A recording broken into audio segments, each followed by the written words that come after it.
Эгер мен кечирбейт берген жок. Берген жок. Мен жаңа азыр кирип чыктым азыр. Ал неге биз Рұқсат бербей койдум мага киргизбейди. Чоң, эмнеге окуучулар эмнеге киргизбейт? Экидеги панес барда кичине болду. Боо мына эки сотрудниктин айынан кечип өтөт мына. Жо мен окуучуга Процесс азыр бүтүп тур, отложение давайте выходим. Ошону Вот мой вопрос. Насчет отложки надо предупредить. Минимум рабочий 3 дня. Вот нет, пусть эти деньги герсил, отложка, ну из-за чего отложка? Жок, азыр бүттү да процесс. Как-то процесс отложили. Спросите, как там geldi? Потому что вы не пустили отложение. Как жоп деп бияқта жүрдік? Мына турбайбы? Камеру поднимите. Киргизбей койгондон барып дарыт алып келди, чоң кыз. Камеранын ичине башка кишилер чыгатты, көрдүңүзбү? Башка кишилер Нет, чыгатты. қоя тұрма деген. Мына бул деле Сиз эмнеге кирген жоксуз? кечим киргизбей койгон. Киргизбей койбодум. Журналисттер келипти деп айтып берип, айтыптым, доклад бериптир. Киргизбесин депти, болду, ошол үчүн киргизген. Судья айтып атат. Буларга эч ким күнөө койгон жок. Көтөрдүңөр, 10 жылдан бери эмне кылып аттыңар? 10 жылдан бери прокуратура эмне кылып атты? Соттун чечими чыкты. Почему сразу опровержение берген жоксуңар? Эмнеге 10 жыл мурун бербедиңер дегенде, ага айтып атам, биз билбей калганбыз ал убакта прокуратура органдары. Билбей калган прокурорду чыгарыш керек. Жок. Пусть ошол кишине жооп берсизге. Мейли, анда арыздатканыңыздар болсо жазуу иретинде бериңиздер азыр.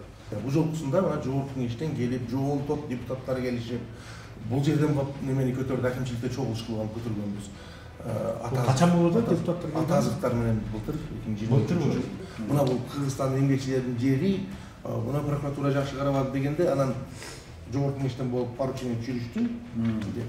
Жазбайбыз баки, жазганда биз эч ким укпайт экен. Баары силер эчтеке укпайт экен. Силер просто жазып коюп турсуңар, потому что силерге задание келиптир. Силер 8 депутат келиптир дагы, анан давайте результат силерге берип коюптур да, силер болсо, давайте 10 лет назад, вот как раз давайте напишем. Вот, пожалуйста, возьмите деп туруп бизди просто алып туруп бизди рубите с плеча, да, мындай жерден. Бирокчу Аллахтын немеси бар. Эгерде сен несправедливость кылсаң, пока несправедливость өзүң башыңа түшмөйүнчө эч ким өлбөйт деген сөз бар. Надеждабыз менен, үмүтүбүз менен сизге обращение кылып атабыз. Садыр Нуркожоевич, бизди караңыз. Биз ошончо эмгегибизди салдык, бизди унутпаңыз. Келип ушул жерде иш алып баратсак, прокуратурадан келген доо арызды көргөндөн кийин биз аябай чыдап тура албадык. Андан сотко келдим, сотко келсем эле ошондо айтышты, бул незаконный жер болгон экен, ошон үчүн нольго чыгарыш керек силердин жериңерди деп. Жалаң болуш керек да, не знаю даже эмне деп айтса болот да, если биз кызыл китепке ишенбесек, мен билбейм эмнеге ишениш керек. Саламатсыздар, урматтуу Сто Беспредел медиа порталынын көрүүчүлөрү, кызматыңыздарга Кайрат Кенжебаев. Бүгүн биз болсо Сто Беспредел командасы Эскөл облусунун Бостери айылындабыз. Бул жерге келгенибиздин бирден бир себеби жер маселеси болууда. Анткени 2013 жылы мыйзамдын негизинде берилген кызыл китептерди эмнегедир 2023дөн баштап 22ден баштап эле прокуратура текшерип, бул жерлер мыйзамсыз берилген деген бир бүтүмдөргө келүүдө дейт да. Бирок ошол аралыкта биякта ушундай өз акысына, акчасына сатып алган адамдар, жарандарыбыз келип, уш жерге чакан мындай болгон чакан патсанат салып, жеке ишкерлигин кылып, өз тиричилигин көрүүдө. Мына ошондой кылгандан кийин келип прокуратура эмнегедир бул жерлер мыйзамсыз, кайра мамлекетке өтүш керек деген бир өзүнүн жүйөлөрүн айтууда дейт да. Бул ушул жердеги Ысык көл райондук прокуратурасы. Эми ошол бизге кайрылган жарандардан азыр ушу иштин чоо жайын уксак. Эметесиздерби, бизге айтып бересиздерби, эмне болуп атат, кандай болуп атат, эмне себептен прокуратура сиздердин бул жерлерди 2013 жылы берилген жерлерди мыйзамсыз, кайра мамлекетке кайтарыш керек деген бир өзүнүн жүйөлөрүн келтирүүдө да. Ким баштап байке? Сиз биринчи алган адамдардан экенсиз да? Мен Желдикеев Кубат. Ушул жер 2013 жылга чейин Лесфондко караган жер болчу. Биз ошол жактан арендага алганбыз. 2001-2002 жылдары арендага алып, Şu 2000 жылдардын башында эле алып атасыздар да арендага. Арендага алып атабыз, ижарага. Ошону менен биз Лесфонддон келишим менен арендага алып, аренда акысын төлөп, 2013 жылы профсоюз федерация профсоюздар менен мировой соглашениянга келип соттун чечими менен кызыл китеп алганбыз. Ошондо профсоюздарга 4 гектар калып, арендаторлорго 9,5 гектар жер берилген.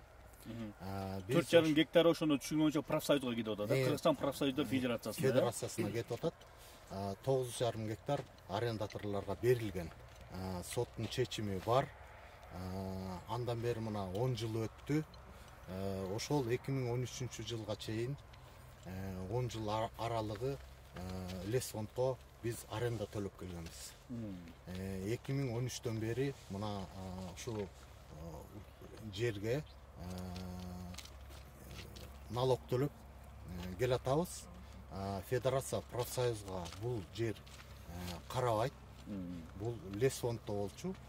Лесфонддон кийин Байке 2013-тө кызыл китеп алып атасыздарбы? Кызыл китеп алып атабыз. Кызыл китеп берип атат. 2013-төн бери жер налогун төлөп, эл мына ушул күнгө чейин пайдаланып келатат. Негизи багыт эмне бул жер? Туристтик багыт. Туристтик багытта ушундай пансионаттар салыныш керек. Салыныш керек. Ичинде жеке турак жай эмес. Китепте жазылып турат. Целевое назначение. Максаты жазылып турат китепте берген боюнча. Эми прокуратура эмне деп атат? Бул Ускул райондук прокуратура силерге бул барыңыздарга ошол азыр прокуратура бул мыйзамсыз кеткен деп доарызда ошондой жазылып атат. Мыйзамсыз кеткен деп. Биз мыйзамды эле алдык деп мына 2013-төн бери кызыл китеп алып ушул жердин ээси болуп келатабыз да. Анан сал болуптур бияк. Кээ бирөөлөр салды, кээ бирөө жаңы баштап атат салып. Анан эми мындай караса эле билинет да, 2013-кө чейин жердин ээси Лесфонд. Аяка аренда төлөнүп атат. Аякта деле архив бар. 2013-жылдан бери районный налоговыйдан деле архивти көтөрсө болот. Ким налог төлөп келген бул жерге? Жердин ээси төлөйт да мыйзам боюнча налогду. Жердин ээси эл болот да.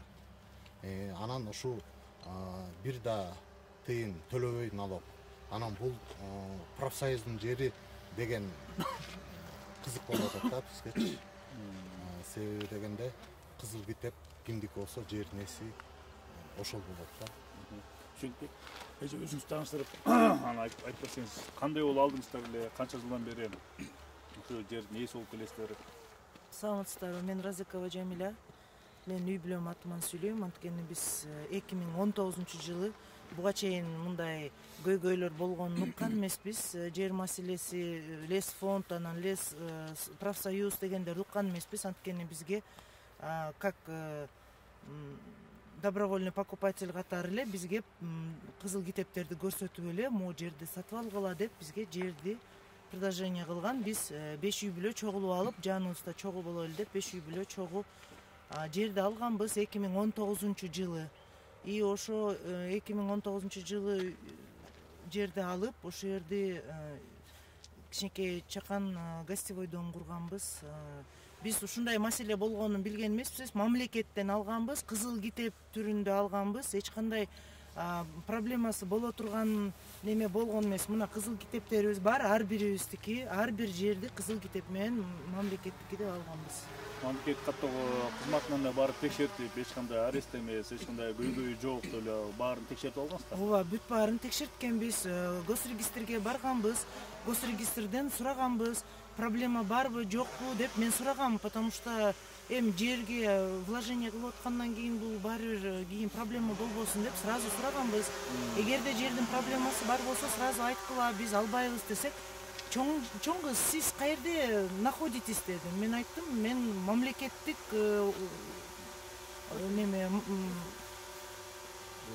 госрегистрде нахожусь десем, анда сиз эмне сурап атасыз? Если это незаконный болсо, сизге ким оформить этип бермек деп урушту. Анан айттым, все хорошо, если бул государственный мамлекеттик орган болуп аткандан кийин ишенсек болот экен деп биз ишенип, 100% ишенип, анан жерди сатып алганбыз. Эч кандай проблема болот деп ойлогон эмеспиз. ошо доо арыз келгенден кийин качан келди сиздерге, качан билдиңиздер ошо прокуратура биякын барып текшерип, кээ бирөөнү мыйзамсыз деп ушундай сотко азыр ичиңер сотко да өттүрсүздөр. Ооба. 23-жылдын декабрда мага кагаз келди, мени сотко чакырып атат деп. Мен таң калдым аябай. Эмнеге кагаз келет? Эмнеге мен законный өзүм хозяин болуп атсам, эмнеге мага ушундай кагаз келди деп аябай таң калдым. Анан сотко келдим, сотко келсем эле ошондо айтышты, бул незаконный жер болгон экен, ошон үчүн нольго чыгарыш керек силердин жериңерди деп. А биздин конституционный укуктарыбызды ким коргоп берет деп мен суроо берсем, ал жөнүндө эми пока эч ким эчтеке деп айта албайт деп. Доо арызда так жазылганбы? Эмне кандай доомат коюп атат булар? Эмнеси туура эмес экен? Доо арызда эч кандай информация так жазылган эмес. Доо арызда жөн эле биздин жердин владелецтеринин фамилиялары жазылган дагы, и профсоюз имеет право жерди алып койгонго, элдин баары эс алганга укугу бар деп президенттин указы чыккан. Ошон үчүн силердин жериңердин красный книгаңарды жокко чыгарабыз деген эле жазуу турат. Болду, эч кандай так, эч кандай немеси жок. Башкаларда эс алганга укугу бар деп? Ооба. А силердин укугу эмне болуп экен ошол? Ошо мен дагы ошон үчүн неме Садыр Жапаровичтен сурайын дегем, бизге жардам бериңиз. Ушу биздин укугубузду, конституционный укугубузду коргоп бериңиз деп суранайлы дегенбиз. Бизде эч кандай күнөө жок, биз эч кандай проблема бар экенин билген эмеспиз. Биз өзүбүздүн ошончо агым кегибиз менен, пешене терибиз менен ошончо жылдан бери балдарыбызды көрбөй Россияларда жүрүп, иштеп, акча табып, анан кийин ошо жерлерди сатып алдык. Анан гостевой дом курдук. Анан бизге биздин укугубузду коргоп бериңиз деп суранайлы деп ошо Садыр Жапаровичтен суранайлы деген эле, башка эч кимге ишенибиз жок. Ушу Садыр Жапарович, сизге ушундай бир суроо менен, сураныч менен сизге кайрылып атабыз, бизге жардам бериңиз. Биздин укугубузду, конституционный укугубузду коргоп бериңиз эми. Бизге башка эч кимге надеждабыз жок сизден башка. Бияка келип, биз көргөнүбүз боюнча бияка чакан бир пансионат салгансыз. Канча жыл алдыңыз эле, эмне болду эле? Мен 2022-жылы бул участок сатып алганмын. Мыйзам чегинде госакт менен сатып алып, ушул жака келип, Бостери аймагына ушул жерде чакан коттедж, пансионат, мини пансионат салып, ушул жерге отурташып эл катары мыйзам чегинде алып, мыйзам чегинде салуутабыз баары бүт баары, мыйзам чегинде документтештирилген как положено. Госрегистрден алганмын документтерди. Бул жерде мыйзамсыз эчтеке жок. Урматтуу Садыр Нуркожоевич, элдин үнүн угуңуз сураныч сизден. Ушунча 70 киши чыркырап бул жерде, если мамлекеттин баласын өтө турган болсо, бул жер ушунча кишинин менети кайда кетти, ушунча кишинин эмес укугу кайда кетти, анда сизден сураныч, ушуну өзүңүз көзөмөлүңүзгө карап жардам бериңиз, үнүбүздү угуңуз сураныч. Канча чыгымдар жакшы эле болду да. Аябай эле чыгым болду бул жердечи бизге. Биз сатып алганбыз, как положено, бул жака келип мини пансионат салып, туризмди өнүктүрөлү деген максатта иш алып баратабыз. Жаңыдан ачылып келаткандар бар, жаңы курулуш. Баары эле кредитке алдык деп атат. Ооба, кредитти алып чалгандар бар, канча өзүнүн үйүн жашап аткан квартирасын сатып келгендер бар. Ошо элдин катарында мен да бармын. Бул жерде канчасы өзүнүн жашап аткан үйүн сатып, бул жакка вложение кылып, туризмди өнүктүрөлү деген жакшы ниетте, жакшы максатта келип ушул жерде иш алып баратсак, бул прокуратурадан келген доо арызды көргөндөн кийин биз аябай чыдап тура албадык. 70 адамга тең келип атат да, баарынын фамилияңар бар да? Баарыбыздын фамилиябыз бар, 70 кишиге келип атат доо арыз, прокуратураданчы. Ошол мына берилген госакт, мыйзам чегинде берилген госакт жокко чыгарылсын деп келип атат доо арыздачы. Ошону карап бериңиз сураныч. Азыр анан соттук иштер боюнча маалыматтар бар сиздерде. Эмнеге сиздердин ушу 70 адамды 3-4 группага бөлүп сотко берип салган дейм да? Бирөөңүздү башка күнгө ар кандай кылып топ-топко бөлүп туруп сотко бериптир да? Ошол 70 кишини 6-7 сотко бөлүп чыгырып атат ар кайсы күндөргө. Например, бүгүнкүгө башка 10 кишини бир группаны, эртеңке башка кишини ошондой бөлүп чыгырып атат процесске. Саламатсыздарбы? Мен ушул жердин ээси болом. 2020-жылы биз сатып алдык. Айтып кеткендей, чоң кредиттерди алдык, квартираларды сатып, ушул жака келип тыш жактан издебей инвесторду, Кыргызстан ичиндеги эле кишилер биз болобуз, мынакей биздеги эмне айтылат, ички Кыргызстандын ичиндеги эле инвестор болуп келип ушул жака салып, ушул жактан биз да өнүгүп өсөлү деген адамдардын ичинде катарындабыз да. Анан кандай эле келдиңиздер убагында могу жер моундай эле турган жер болгон. Бул жер таштанды болгондо да. Ооба, бул жак келгенде мусор болчу, мындай айтканда мусорный полигон болчу. Бул ушул мусорный полигондордун баарын биз өзүбүздүн колубуз менен ушул жакта эле машиналарды жалдап, өзүбүз терип чыкканбыз.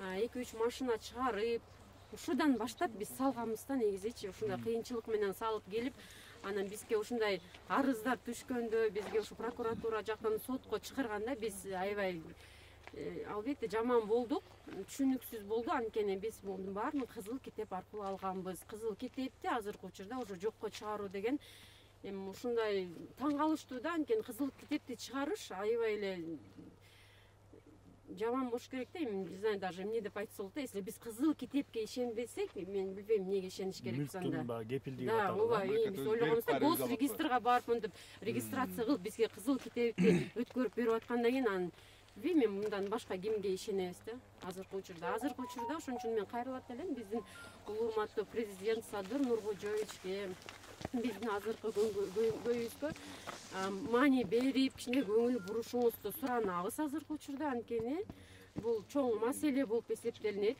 Балким кээ бирлерге бул жөн эле жер мейли алып койду десе, именно биз үчүн бул аябай эле чоң маселе болуп эсептелинет да. Ошон үчүн биздин президентибизге ишенебиз да негизичи. Анан бул жерде эле сиздер ошо мүлкүңүздөрдү сатып кредит алып салдыңыздарбы? Албетте, азыр даже кредитте турат бул жак. Биз азыркы учурда өзүбүздүн мисалы баарын сатып, ушака бүт вложение кылдык, кредит алып дагы мынакей салып атабыз да. Биз бүтө элекпиз дажечи, биз даже эчтеке дагы баштай элек да. Анан кийин ушундайлар келип атат да азыркы учурдачы. Анан кийин биз буга чейин дагы айтып кеткенбиз, өзүбүз свет тартканбыз, өзүбүз суу чыгарганбыз. Бизге эч ким эчтеке мамлекет дагы берген эмес, бизге эч ким жаныбызга эч ким эчтеке берген эмес. Биз өзүбүздүн күчүбүз менен ушунун баарын издап келатабыз да. Бүт сууну дагы бүт баарын өзүңүздүн каражаттарга тартып ооба, бүт өзүбүздүн каражатыбызга. Балким баары ойлошот, анда акчалуулар чыгарып алса депчи. Анын баарын дагы биздин, мен даже готова да, что бизди текшерип чыгышсын анда. Биз канча жылдан бери мисалы кредиттен кредит алып эле ушинтип келатабыз. Ушинтип келатабыз да, анан кийин мындай бизнес бирдемкебиз болсо да мейлиден, бирок бизди даже текшерүүгө дагы балким текшертишет, текшерсин, биз алга да даярбыз. Биз коркпойбуз да азыркы учурдачы, анткени биз өзүбүз акпыз да, эч кандай адал эмгек менен таап адал эмгек менен таап атабыз да. Мисалы биз билебиз, наверное, жаныбызда моякта ушактан эле алып атабыз, мисалы строй материал бир нерселерди өзүбүз бияктан аренда кылып алабыз. Ойлойм да, ушул жактын айылдын деле тургундары билишет да, биз кандай эмгек менен салып келген, бул биздин эмебиз болуп эсептелинет да, үйүбүз болуп эсептелинет да. Чын айтканда ошондой да. Салыгын төлөп келатасыздар. Салыгын төлөп келатабыз. Бүт уруксат, кызыл китеп, кадимки кызыл китеп бар. Кызыл китепте жазылып жүрөт. Максаты боюнча туристтик объект куруу же пансионат куруу деп турат. Ал жерде жеке менчик үй салып алып мал багып жаша деген жер жок. Туристтик объект, бул жерде туризмди өнүктүрөлү деп мамлекет башчы өзү айтып атпайбы? Бул жерде биз деген ошо туризм боюнча туристтик объекттер куралы деген максат менен алып ушул жердичи иш алып баратканбыз да. Анан ошол кезде эмнеге айтып чыккан жок, бул туура эмес жер. Ошондо эмне айткан жок да. Кызыл китепти берип атканда госрегистрден эмнеге айткан жок, бул жер туура эмес жер деп. Нуркожоевичке кайрылды. Сиздерге мындай бар прокуратурадан сураганда же юристтер менен кеңешкенде түшүндүрүп беришти. Эмне себептен келип чыгыптыр? Президентибиздин указы бар экен. Баягы мыйзамчы эле болсо текшерип чыккыла. Мыйзамсыз берип кеткендер болсо, аны мамлекетке кайтаргыла же ошол чечилсин деген негизде болуп атат да. Анан булар келип эле баягы бөрк ал десе баш алып эле прокуратура ушундай түшүнүп атабыз да бизчи. Ооба, алардын эмеси президент айтты деп туруп эле, бунун максатын кандай келген, кандай эме болгонун эметпей туруп эле уже мамлекетке кайтарылсын деген чечим чыгаранга аракет кылып атышат. Сиздердин доорасты көрдүк. Бир баракка жазыптыр, 70 кишинин атын жазыптыр.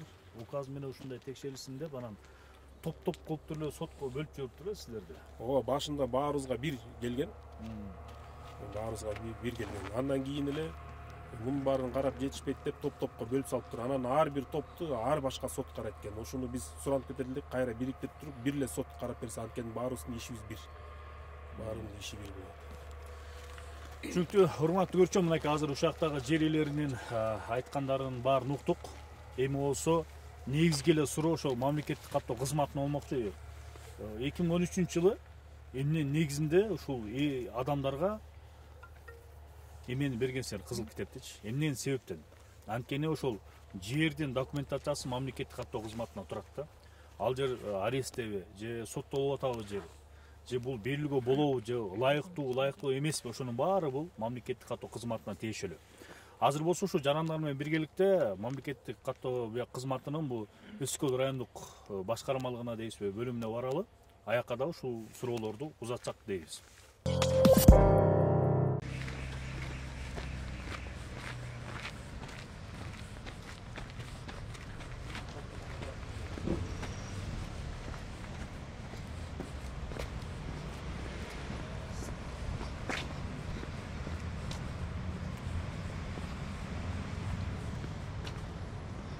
Мамлекеттик мекемеси кадастрга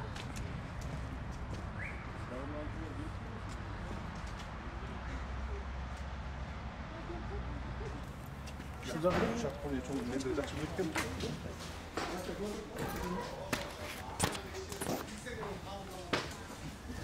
Салам алейкум. Журналисттер келди беле байкес? Жетекчилик келди. Чыгып кеттилер бир жака. Ким бар башка нерседен болсо да? Биякта Осмонов Мамыр байке бар. Биякка келип. Замначальник. Ошо замначальник бар. Рахмат.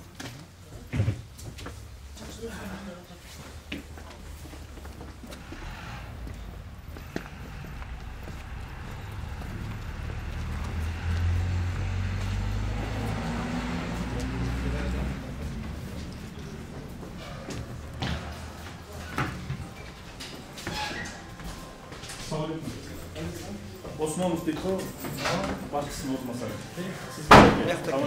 Журналисттер. Кайрат Кенжебаевский беспредел анан бир катар жарандарда бояка же прокуратура доос берген экен, жана пансионаттар ылды. Ошол боюнча тактап алалы деп суроолорубуз бар. Келиңиздер. Байке сиз Осмонов, ооба. Директордун орунбасарысыз бияк. Менин атым Кайрат Кенжебаев, мынакей Будак болсо ошо элдер. Бул жагдайдын кабарыңыз барбы? Алай иштебеңиз ары. Кайсы эмеби? Лесхоздун жеринен. Лесхоздун жерде кийин жеке жактар өткөн турбай профсоюз депчи. Анан эми баягы негизги эле суроо болуп атат да, элдердин делечи.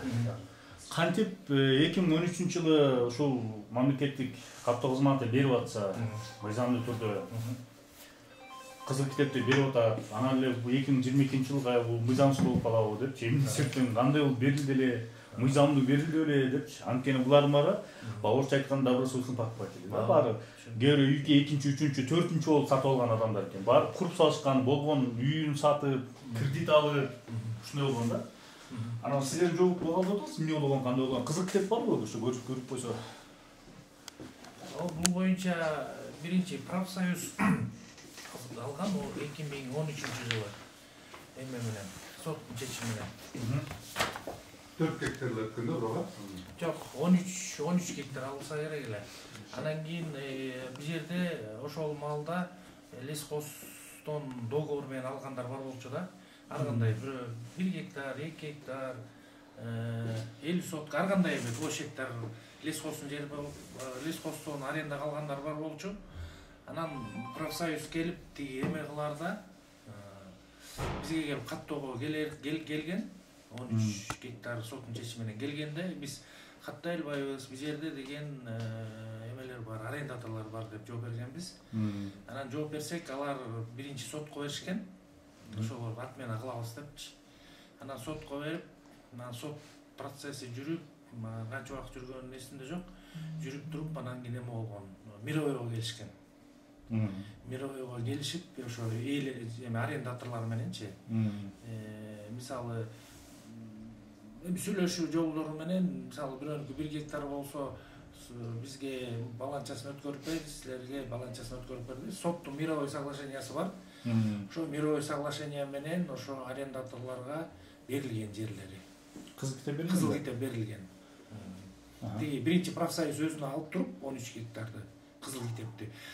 Булар Ана баягы тынчтык келишим негизинде эле кайра арендаторлорго берген да? Арендаторлор өткөрүп берген добровольно баардыгынчы, китептеринчи. Анан кийин 13 гектарга профсоюз алып туруп, анан жанагы мировой соглашение түзгөн боюнча бөлүп берген. Жер ээлерине, арендаторлоргачы менчик китеп берген. Буларга договор отчуждение менен өткөргөн. Анан кийин ошо арасындагылар, мисалы бирөөнө 50 сотка тийди, бирөөнө 60 сотка тийди, ошолор бөлүп кайра сделка кылып сатышкан. Ошо мыйзамдуу берилген документтер мыйзамдуу да ошондо? Эми соттун чечиминен кеткен, эми соттун чечимин биз катташыбыз керек да, каттап беришибиз керек да. Биз баарын эле ошо соттун чечими негизинде мыйзамдуу деп берип кызыл берилген баары. Эч кандай алешендик кеткен эмес жактан, э? А могу прокуратуранын коюп жаткан дообарыңызчы? Боюнча кабарыңыз барбы? Анын боюнча мен эчтеке комментарий бере албайм, эми прокуратуранын жумушуначы. А так бул профсоюздун мүлкү боюнча деп эле общий берип атышат го дейм. Ана кандай берип атканын, эмнени ссылка кылып атканын мен аны айта албайт экенмин аны. Ана бул ушу сатып алган жарандардан да суроолоруңуздар барбы? Бияка Жок, бул киши деле айтып атат го, что биз закон түрүндө алганбыз деп. Биз чындап эле кызыл китеп түрүндө алганбыз, эч кандай проблема жок деп айтылган. Бул государственный орган болуп аткандан кийин государствого, мамлекетибизге ишенип туруп сатып алганбыз. Бизде эми негизи эле эч кандай күнөө жок. Сиз айткандай эле мына бияк киши деле айтып атат, мамлекеттики болчу. Мамлекет сатты бизге, мындай айтканда. Профсоюз сатты, профсоюз. Жок, бизге профсоюз саткан жок. Бизге киши кызыл китеп менен ошо мамлекеттин жери деп сатылган да. Эмеле болуп атат, сатып алуучулар болуп атат. Третий лицо. Аны эмне кылыш керек эми баягы соттон чыккан чечим эгер мыйзамсыз деп чыгып калса эмне болот? Кызыл китептер эгер мыйзамсыз деп ошондой эле бир таризде баратат дейт да, ошондой эле тариздечи, анткени баягы топ-топко бөлүп эле юристтер да түшүнбөй элек да, бул кандайча дообороз кылганын түшүнбөй элечи. Первичный неметиш керек го, первичный акт менен болсо биринчи эмне болот да, мисалы эмгеги сот менен кеткен да. Ошол первичный акт менен болуп калса, ограничение деп коет, бизде 3-раздел деп коет. Арест катары түшүп калат. Анан кийин последующий сделкаларын жокко чыгарылат да, если. Бирок баягы мыйзам боюнча ар бир адам могу өзүнө берилген кызыл китепти ана купля продажа деп коет го, сатуу жана сатып алуу келишимин сотко берип өзүнүн кызыкчылыгын коргосо болот да. Ошондо 70 адам деле ошо алган 70 адам ар бири коргоп чыкса болот да, чын болот. Ал эми ар кимдин жарандуу укугу да. Жарандуу укугу. Анан азыркы прокуратуранын коюп жаткан доматтарына эч кандай кабарыңыздар жок. Мен эми кабарым бар берип атканчы, бирок мен эч кандай комментарий бере албайм ал боюнча, анткени мен алардын жумушуна кантип билишем. Түшүнүктүү. Сиздерде суроо барбы? Жаркынбек бай. Мурунку баягы аренага калган китептерин сиздерге өткөрүп берген, анан сиздер ордуна башка документ бергенсиздер ошондо. Менчик документти сиздер менчик китептер бергенсиздер кайра. Ошо айтып атпайм, тигилер эмелер добровольно жана мировой соглашение кылгандан кийин профсоюз мененчи ар бирөө келип китептерин өткөргөн өзүлөрү. Биз добровольно өткөрүп берип атабыз, профсоюздун соттун чечими бар болгондуктан депчи. Эми мировой соглашение баары жазылды да. Анан жазылгандан кийин анан ар биринин үлүшүн бөлүп берген профсоюз. Мисалы үчүн байке жана бизде доордачы жүрбөйбү? Доорда ар бир сатып алуучу, сатуучунун баягы аты жөнү, баягы кызыл китептин баягы 70 кишинин баягы фамилиясы жүрөт да. Ошондо силерге прокуратурадан кишинин какой-то бир документ көргөздү, на какой основе документ текшерип атат дегенчи. Ошол сурада Эми бизге деген ал бизге чынында соттон ошол документти көргөн жокпуз да, көргөнү жок. Негизинде. Кайсы статья может быть? Статья болуш керек да какой-то, или статья болобу, или какой-то эме болуш керек да. Эми бизге мындай да, биз эми мамлекеттик орган болгондо бизге деген запрос жиберет аларчы. Запроско эчтеке деп жазбайт. В связи с необходимостью деп эле берет органдарчы бизгечи. Анан биз беребиз, маланча катталып турат, баланча катталып турат депчи. Биз аны прокуратурадан эмне иштин боюнча эмне деп биз сурай албайбыз да. Доорда ошол келишимдин баары жокко чыгарып атат. Анан ошол бизге запрос бергенде ошо запростон алып туруп кимге катталган баарын алат да бизденчи. Анан ошонун негизинде добарс берип атса керек. А так кайсы эмне задание кимдин заданиясы деген жок. Анда биз айта албайбыз. Бизге жөн эле запрос берет. Эме деп в связи с необходимостью просим предоставить документы следующих деп элечи. А биз ошону эле беребиз. А вообще кызыл китеп мамлекет берип атат да, туурабы? Бул мамлекеттик кызыл китеп, туурабы? Биз ишене турган неме. Анан ошону жокко чыгарган бул туурабы? Сиз кантип ойлойсуз? Бул мамлекет, получается, мамлекетке өзү каршы болуп атат, карама каршы. Бул өзү негизи мен оюм боюнча бул абдан туура эмес нерсе. Анткени буну мамлекет бизге ишенгиле деп кызыл китепке биз бала кезден каныбыздан сиңген нерсе, кызыл китепке ишенген нерсе. Анан кызыл китепти берип бизге мамлекеттики бул ишенгиле деп. Анан биз ишенип жүрсөк, анан кийин кайта эле мамлекет келип туруп кайта эле жок силердин кызыл китебиңер туура эмес деген бул туура эмес нерсеби деп ойлойбуз да биз баарыбыз элечи. Сиз кантип ойлойсуз? Эми аны деген мен жерде мындай да, эми бул ар бир мисалы кызыл китеп болобу, сиз өзүңүз айткандай, жашыл китеп болобу, временный болобу, баары сот аркылуу атмıyoruz. Ошон үчүн сотта эч орган чече албагандай, мисалы биз чече албасак же башка спорлор чече албаса сот карайт да. Анан эми бул судебный иш болгондон кийин мен туура же туура эмес деп айта албайм. А так биз дагы жолу айтпадымбы? Биз жанагы сот мыйзамдуу берилгенсиздер. Мыйзам көтөргөн үчүн биз китепти каттап китепти бергенбиз. Жок, а эми мындай кылсакчы, эгерде сиз, например, как жөн эле адамсыз, биз деле жөн эле адамбыз.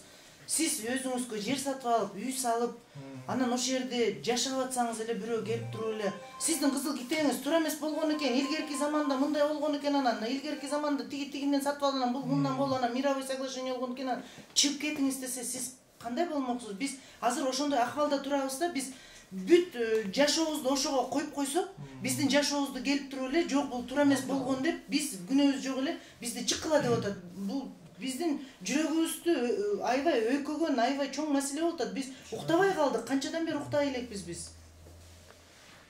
Түшүндүм эми, мен эми өзүм сиз айткандай как жаран катары болсо өзүмдү өзүм коргойт болчумун эми ар кайсы органдар, сот органдары менен. А так мен эми как баягы эме катары служащий катары эми айтып атпайм, мен эми прокуратуранын сот иштерине комментарий бере албайм. Эчтеке деле албайсыз. Бул прокуратура өзү ушундай сурап, маалыматтарды алды, өзү берип атат. А сиздер болсо могу кызыл китепти 2013-жылы жана тыгыздык келишимдин негизинде соттун чечими менен каттап бергенсиз. Мыйзамдуу. Баары мыйзамдуу деп 70ке каттап бергенсиздер. Ат жөнүңүздү айтып коесузбу бизге? Мен аты жөнүм Осмонов Анвар Идрисович, жер ресурстары боюнча службанын Искөл филиалынын директорунун орун басарымын. Искөл районунун, э? Искөл районунун. Бул сиңиздер айтып атат. Аке, Осмонов байкебиз айтып атат. Мыйзам берилген, биз баарын мыйзамдуу кылып бергенбиз. Эми прокуратура эмне себептен козгоп атканын биз билбейбиз дейт да. Андыктан эми кийинки биздин суроолор ошо Искөл райондук прокуратурасына барабыз. Азыр барып ошолорго да ушул суроолорду берели деп атабыз да. Эмне себептен эгер госрегистр мамлекеттик каттоо кызматы мыйзамды берип атса, тыгыздык келишим болуп атса, анан 10 жылдан келип кайра эмнеге козголуп атат? Буга эмне себеп болду? Да жадагас адамдар эмне кайсы беренин негизинде ушул договор жазылганын, сотко өткөнүн да билишпейт да. Маалыматтар жок. Азыр ошол маалымат алып, анан бир катар суроолорду бергенге аракет кылсак, эгер прокуратура ачык болуп бериш керек деп ойлойбуз. Эгер болгон күчү жумшап, маалымат алганга аракет кылалы, анан калганын көрө жатабыз.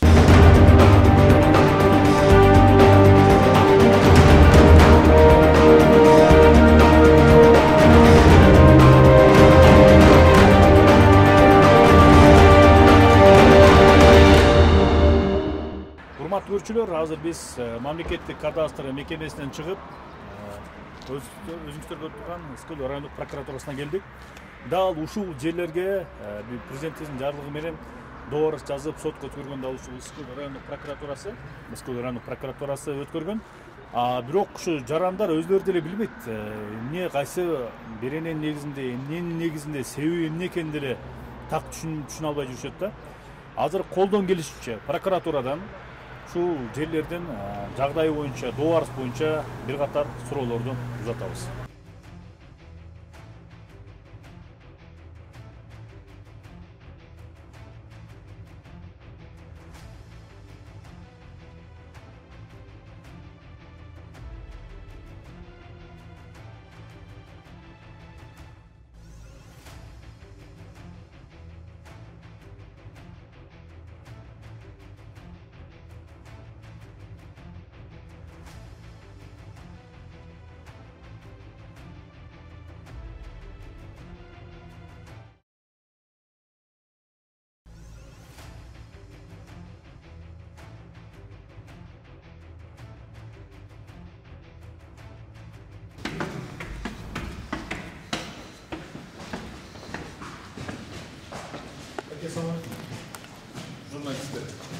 жарандар менен белгилedi.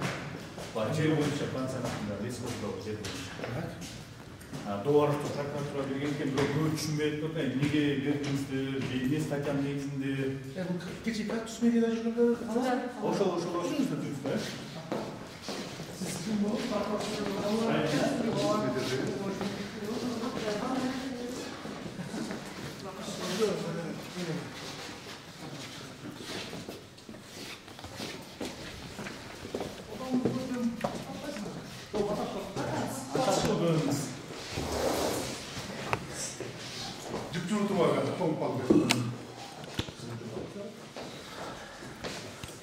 Ağızbek Keldibекович Каримов. Ağızbek Keldibекович биз эми журналисттербиз да. Ошо мага айткан маалыматтарыңызды биз чагылдырып алсак жакшы болот эле. Мен өз атым Кайрат Кенжебаев. Кайрат Кенжебаев. Баягы Стоп беспредел медиа порталынын башкы редакторумун.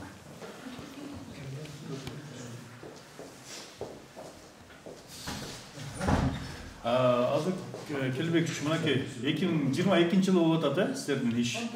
2019. Жок, сатып алган прокуратура доорасы койгон 2022 болуп атат да. 23 келди.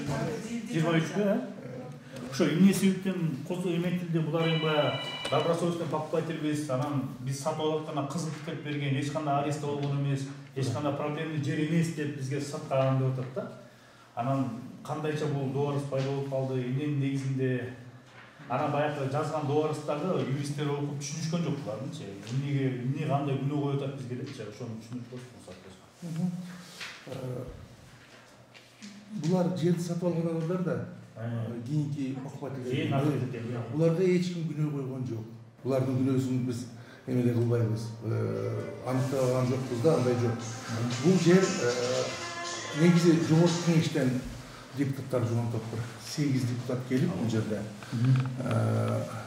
Бул Кыргызстан боюнча профсоюздун жерлерини сатылып кеткендиги мыйзамдуулугун текшерүү боюнча аябай чоң суроолор жаралган. Жогорку кеңештен 8 депутаты келипти. Бизге да келген. Көчмө жыйын боюнча. Да, ал биздегисин айтып атам. А так жогорку кеңеште көтөрүлгөн.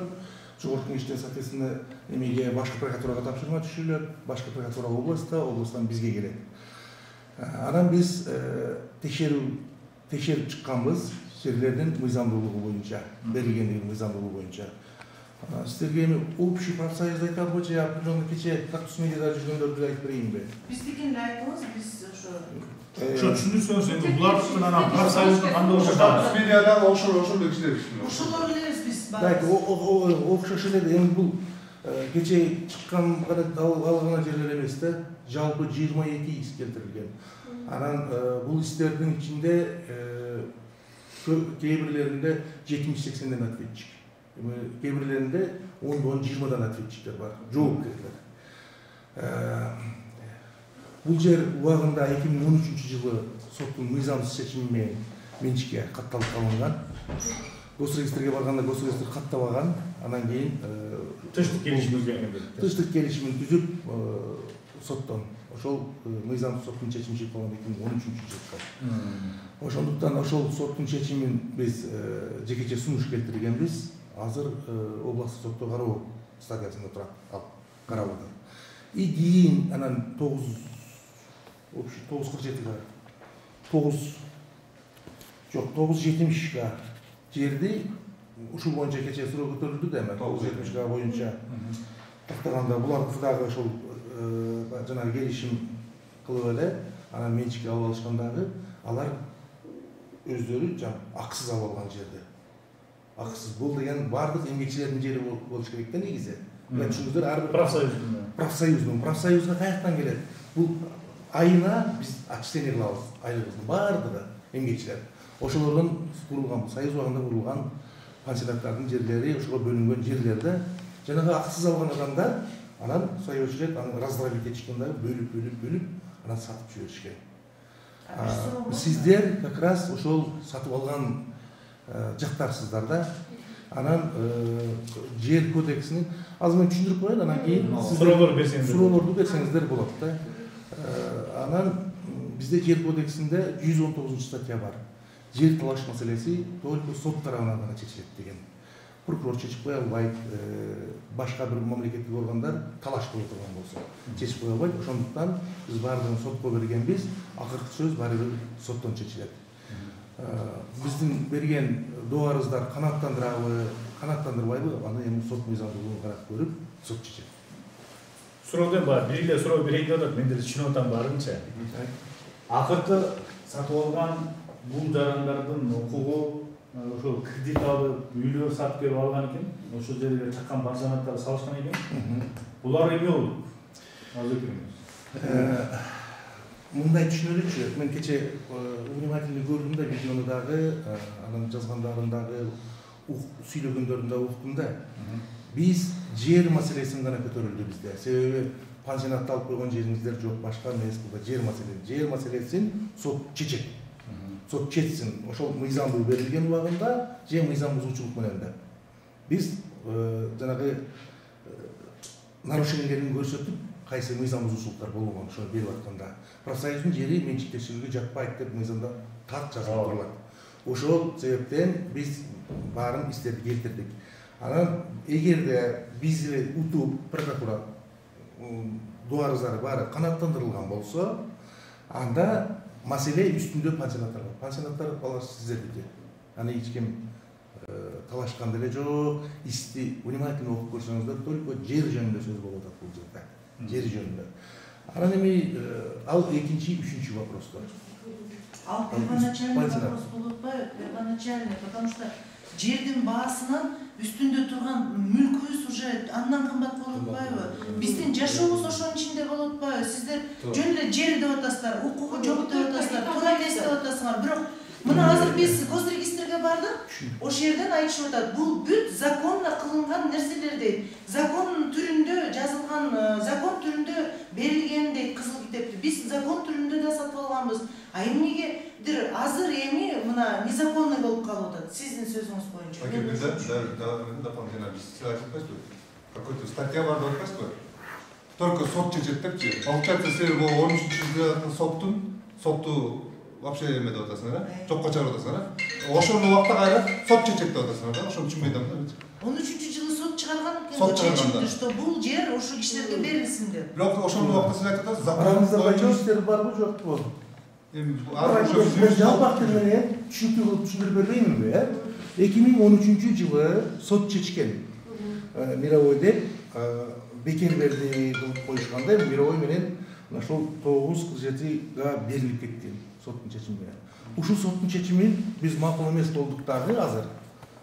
Бул прокуратура макул эмес болуп, биз областтык сотко кайрылдык. Бул азыр жерди алып койгон эч ким жок. Областтык сотко 2013-жылы мынау туура эмес болуп калды. Ушуну өзүңүздөр карап бериңиздер деп. Азыр эми областык сот карайт коллегия. Ал жерде 3 адамдан турган коллегия бар состав. Алар район бүттү. Район бүттүлүктү райондук сот. Жок, сиздер түшүнбөй атасыздар. Тиге башка нерсе чечим. 13-жылкы чечимде. 13-жылкы чечимди облус сотко сунуш келтирдик биз. Муну караңыздар, ошонун мыйзамдуулугу деп.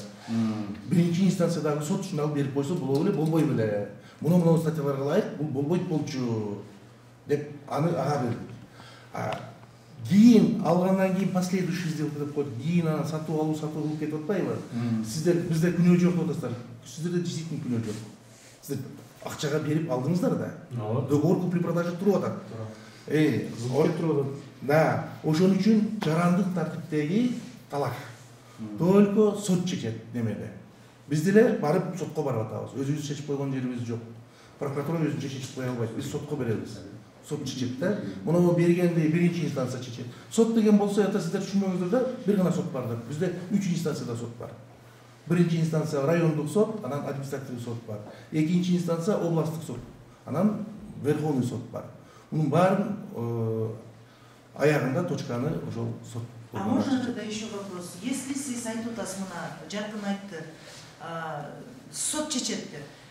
13-жылы деле сот чечкен экен да, сот чечип туруп кызыл китеп берилген экен. Соттун решениясы менен мына сиз айтып атасыз, сот чечет деп, сот берилип деп.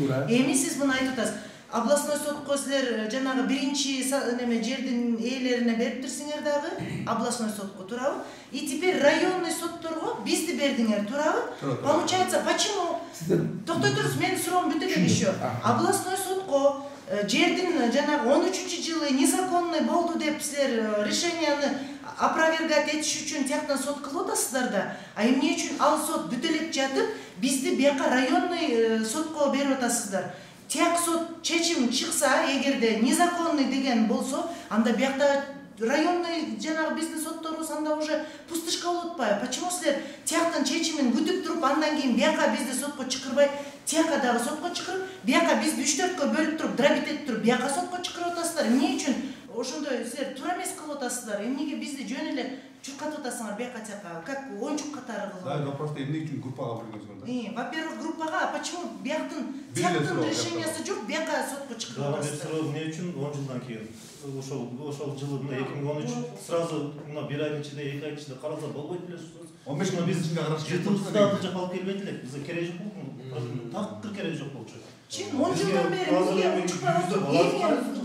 10 жылдан бери эмне кылып аттыңар? 10 жылдан бери прокуратура эмне кылып атты? Соттун чечими чыкты. Почему сразу опровержение берген жоксуңар? Почему бизди жөн эле убара кылып атасыңар? Бизди күйдүрүп атасыңар?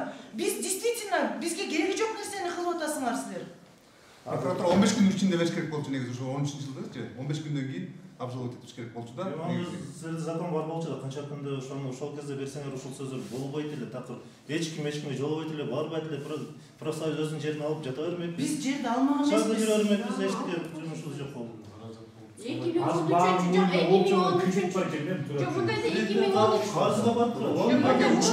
ушул эле жер азыр кредитте турат. Менде мындай документтер бар да. Могул аял отурат го, мен өзүм көзүм менен көрдүм, биз сварка кылып жатканбыз, стройдок кылып жатканбыз. 2013-жылкы мисалы сот. Ошол эч ким кереги жок болчу, ошол эмне? Кандай болот 2013-жылкы сотто чейсине ошого каршы кылып чыгатсыңар, анда 2033 анда 2023-дөгү сотто туура эмес деп кайра чыкса да болуп турбайбы анда да?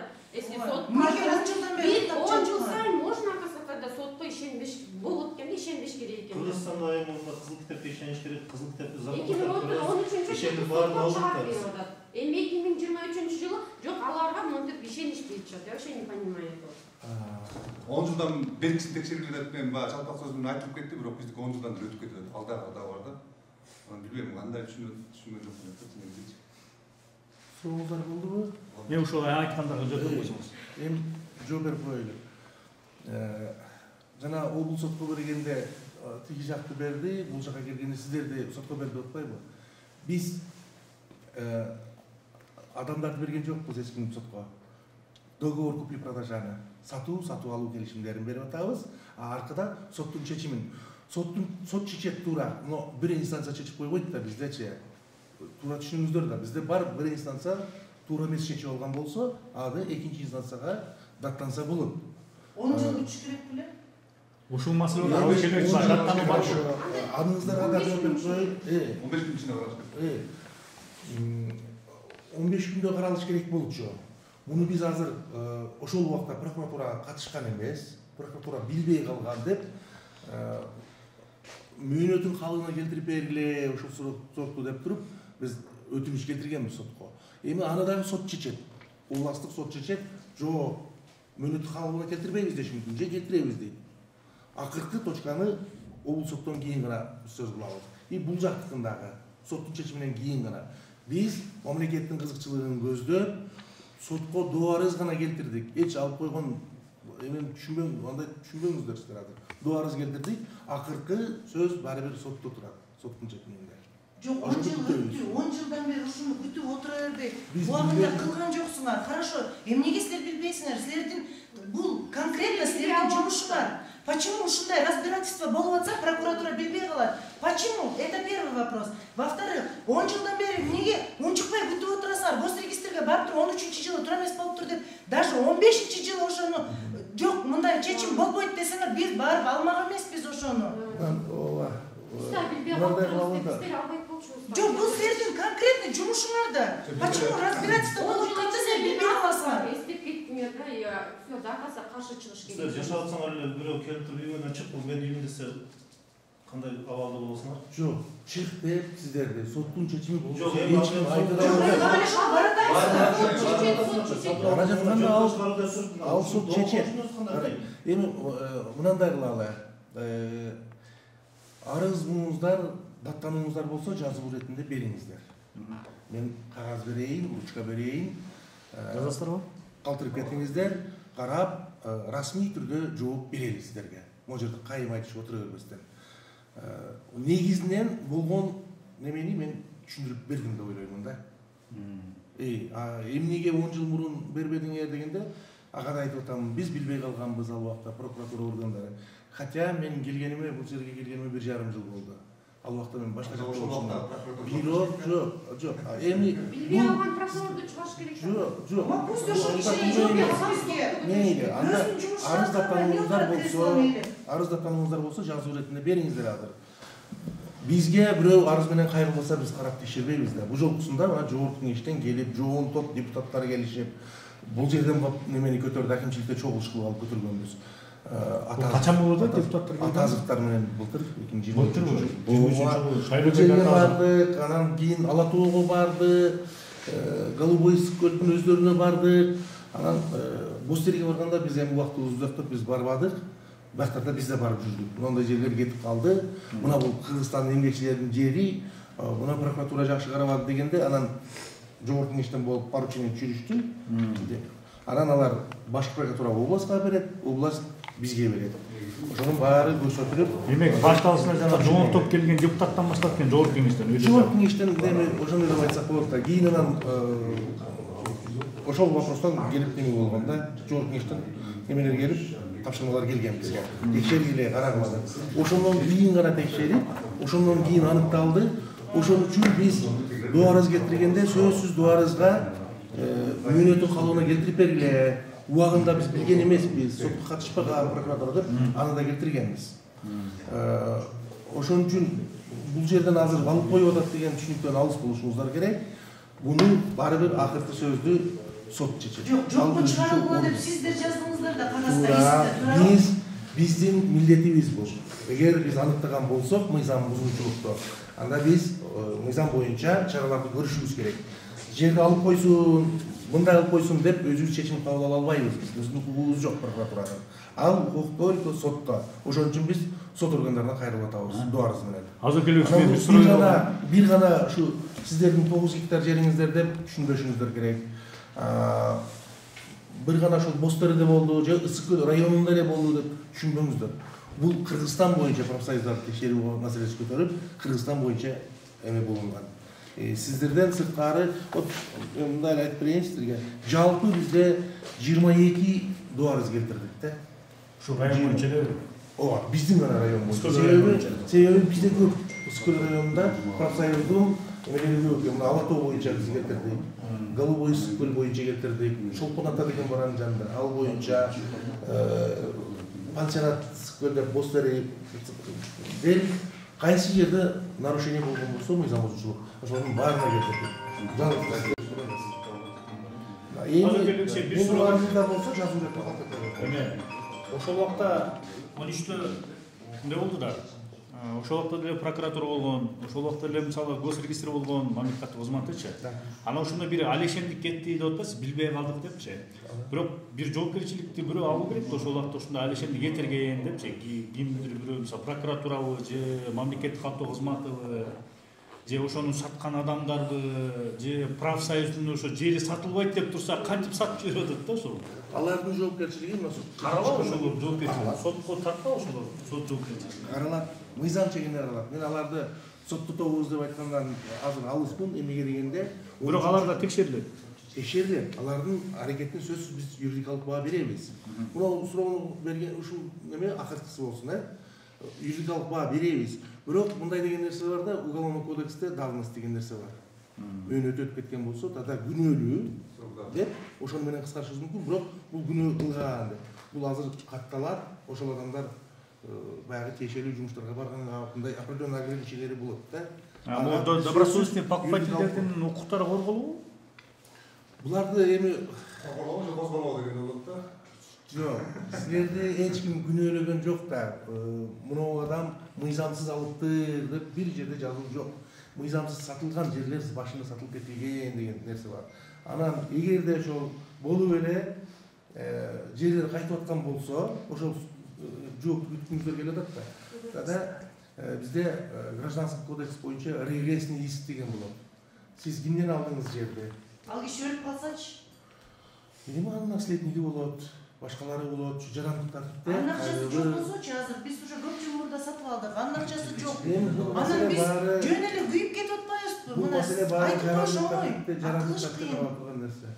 Келиңиздер, азыр эми каймайчылы отурбастан жазуу иретинде кайрыбастар бар? Арыстар менен? Каласаңыздар, Арыс, мына арыс менен жазып кандай дооматыңар болсо баарын айтып коет атат. ооба, О, айткан дооматыңар бар. Расмий түрдө жооп берем да сиздерге. Сиз как прокурор катары муну айтсаңыз, суд болуп атканда обязательно прокуратура участвовать этеби сотто?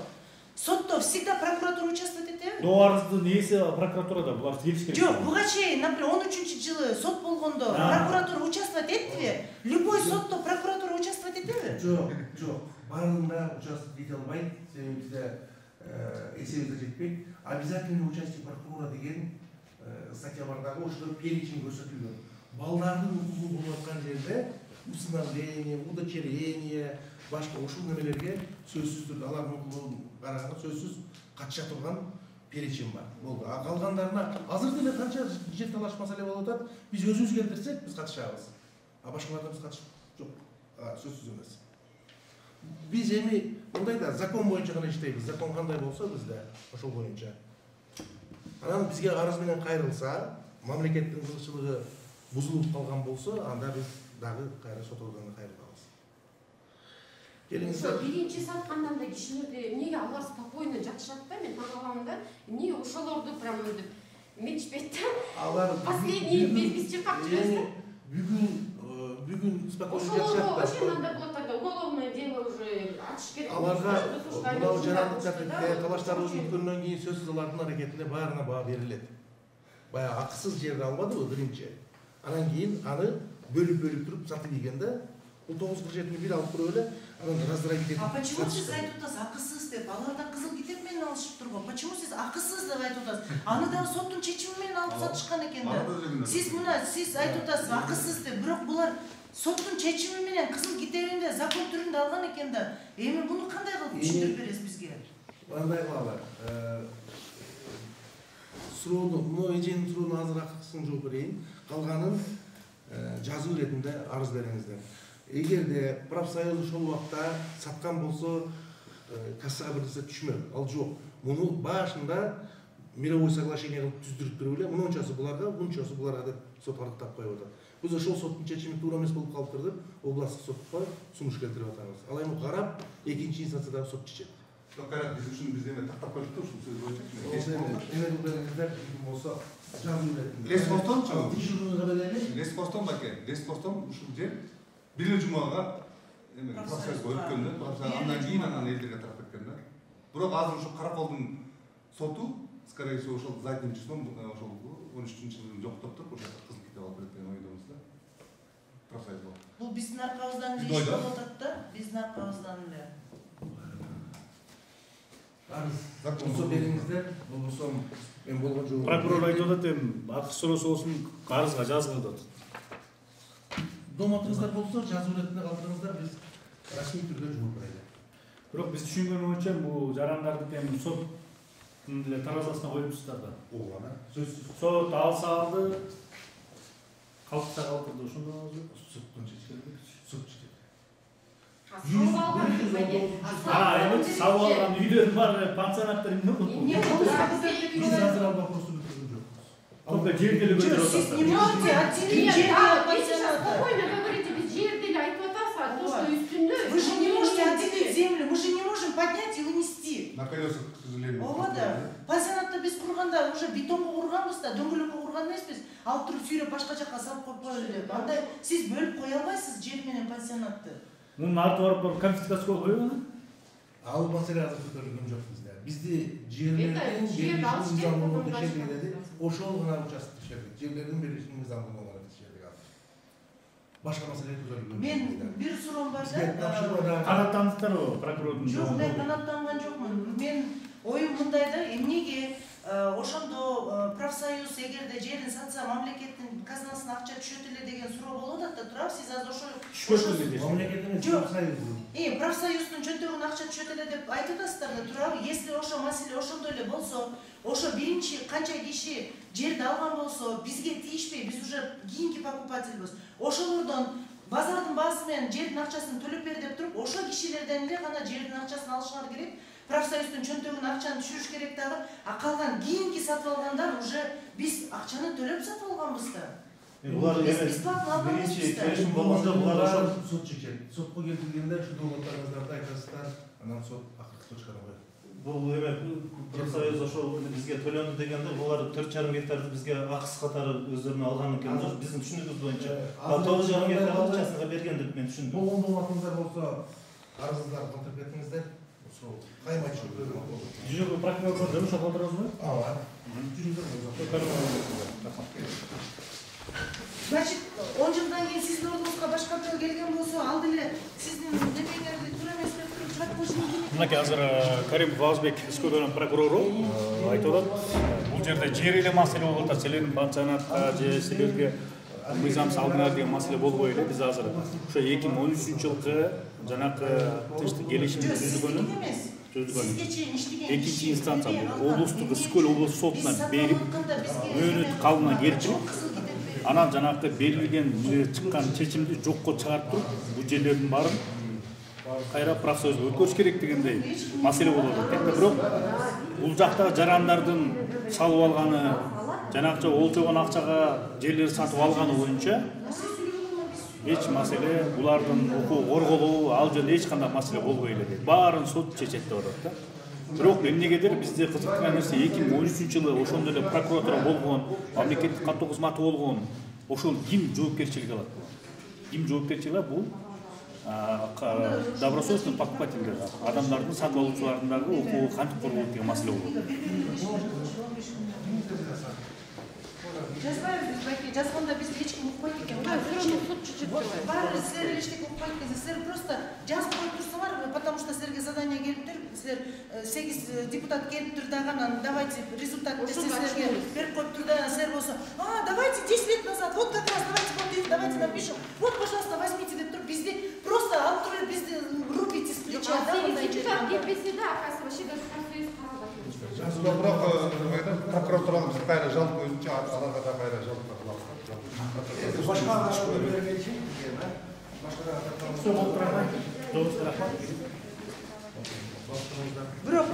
бирокчу Аллахтын немеси бар. Эгерде сен несправедливость кылсаң, пока несправедливость өзүң башыңа түшмөйүнчө эч ким өлбөйт деген сөз бар. Наркы дүйнөгө эч ким өтпөйт, пока несправедливость өзүнүн башына түшмөйүнчө. Я надеюсь, что Аллах скоро в расчете, и ким несправедливость бизге отношение кылган болсо, несправедливость ошонун башына түшмөйүнчө эч ким өлбөсүн.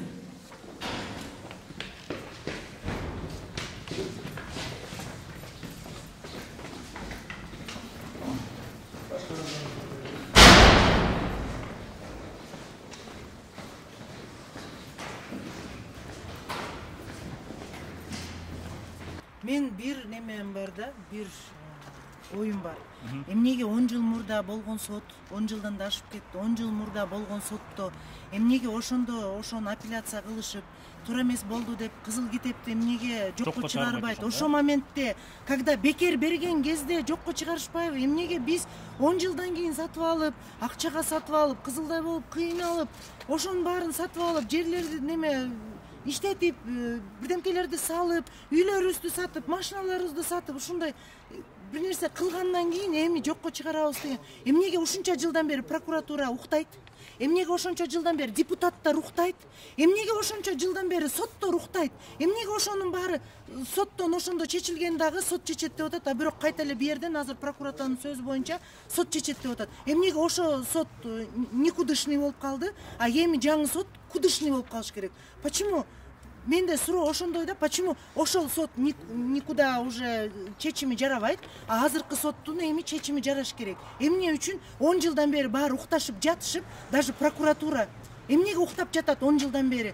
Өзүнүн конкретно жумушун аткарбай. Эми болсо проснулись, депутаттар келди, задание келди, мы проснулись, давайте, оказывается, законный место. Жок, билбей калыптырбы деп атпайбы? Кантип билбей калат деп? Жок, эмнеге билбей калат? Бул биз айткан жокпуз го, кайсы мектепке барып, кайсы мугалим бар же кайсы мугалим жок, кайсы столовойдо барып, кайсы повар бар, кайсы повар жокту билгиле деген жокпуз да. Бул конкретно булардын өздөрүнүн жумушун эмнеге билбей калышат?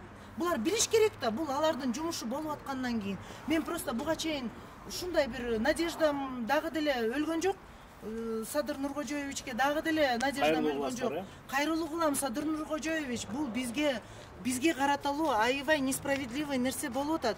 Сиз өзүңүздүн көзөмөлүңүзгө албасаңыз, бизди жөн эле азыр суроолор боюнча жөн эле жерди деп атат, а бирок жердин үстүндөгү биз пансионатыбызды дөңгөлөккө салып койгон жокпуз да, дөңгөлөк менен сүйрөп алып кетип кала турган. Бул биздин канча деген эмгегибиз, канча деген уктабаган түндөрүбүз, канча деген балдарыбызды көрбөгөн күндөрүбүз. Биз уктабай, ичпей, жебей, кийбей, элдер жыргап ойноп жүргөндө биз мындайынча айтканда буквально эшекте иштеп жүргөн нерселерибизди, салган нерсебизди азыр биз эчтеке кылбайбыз деп атат, бирок ошого баратат да. Садыр Нуркожоевич, өзүңүздүн көзөмөлүңүзгө алыңыз, бизге окшошкон жарандарыбызды унутпаңыз. Биз дагы деле сизге ишенебиз. Биз сизге абдан чоң надеждабыз менен, үмүтүбүз менен сизге обращение кылып атабыз. Садыр Нуркожоевич, бизди караңыз. Биз ошончо эмгегибизди салдык, бизди унутпаңыз. Чоң унуттуңуздар эмдечи? Тигинде тияка сотко кетти дейт, баягы 2013 жылдагы соттун чечимин облустук сотко жөнөттүк, бияк болсо жер боюнча болуп атат, анан баарын сотко чечет деп прокуратура сотко кыргытты да. Булар эми прокуратура көрдүңү, булар деле мурунку өздөрүнүн эле сотрудниктеринин 2013 жылкы сотрудниктеринин ишин баягы өздөрүнүн иш козгоп атат да, мындай айтканда азыр айтып атат. Негизги прокуратуранын иши боюнча булар ошол 2013 жылы решение чыкканда 15 күн ичинде обжаловать этип, же ишти карап чыгыш керек болчу. Они сами да өздөрү текшериш керек болчу. Булар аны пропустили, эми азыр биз аны көргөн жокпуз деп. Булар мен кыргызча түшүнгөндө булар арткы число менен булар документ жазып атышат да. Менин оюмча да, Караколдогу болгочу сот. Булар арткы числону негизи профсоюзго бир эле жумага өткөн да. Силер могу соттун жүрүшү, могу темпти көргөндө эле силер баягы ушул прокуратура каалаган эле жопту сот берет дегенде тариза болуп атасыздар, ошондой сезип атам менчи. Сот эми баягы прокурор эмне нерсе айтса, биздики мен көнүлө калган иш да. Ошону жоопту берет да. Башка иш бербейт. Силердин бул эмгегиңиздер, кредиттер, акчалардын баары эч кандай бир көңүл сыртына калып калган. Аларды айткан жок да, жердин үстүн каратабыз деп атат, эми биз баягы кыргызча айтканда дөңгөлөктүн үстүнө салган жокпуз да, эми сүйрөп алып кеткендейчи, вагондо жашаган жокпуз, билбейм ал жагын. Аны эми биздин баягы ишениктүү эле биздин улуу президентибизге эле кайрылуу жазып атабыз, Үмүт президентте да. Конституциялык жаранды коргоо анын биринчи милдети деп ойлойм да, ал гарант биздин. Урматтуу көрүүчүлөр, азыр мынакей прокурордун да жообун уктук. Жарандардын ага жообуна канааттанбаганын анын да уктуңуздар. Бүгүн болсо саат 2-де азыр сот болот. Ысыкөл район сотунда. Ошол сотту дагы чагылдырып, ошол соттун жүрүшүн да көрүүбүз келип турат. Кандай болуп атат, эмне болуп атат деп. Бул иликтөөнүн башы гана. Биз ошол облустук соттун чечимин да күтөбүз. Алар чалып келет. Ошол шаардагы жана жоон топу келген депутаттар бар эле. Ошолордун тизмени тапсак, ушу жарандар менен чогуу баралы деп атабыз. Барып ошолорго бизди ойлодуңар беле, булардын ала укалын ойлодуңар беле, ошо тапшырмай берип аткан деп. Прокурор айтып атат, бизге жогорку кеңеш тапшырмай берди. Ошонун негизинде биз ишти жасап атабыз деп атат да.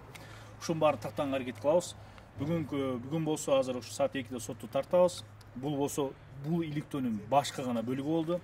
Кийинки бөлүктөр мындан да кызыктуу жана көп билинбеген жагдайлар ачыкка чыгат деп ойлойбуз. Эми кийинки биздин аракеттер Ысыкөл район сотунда болот.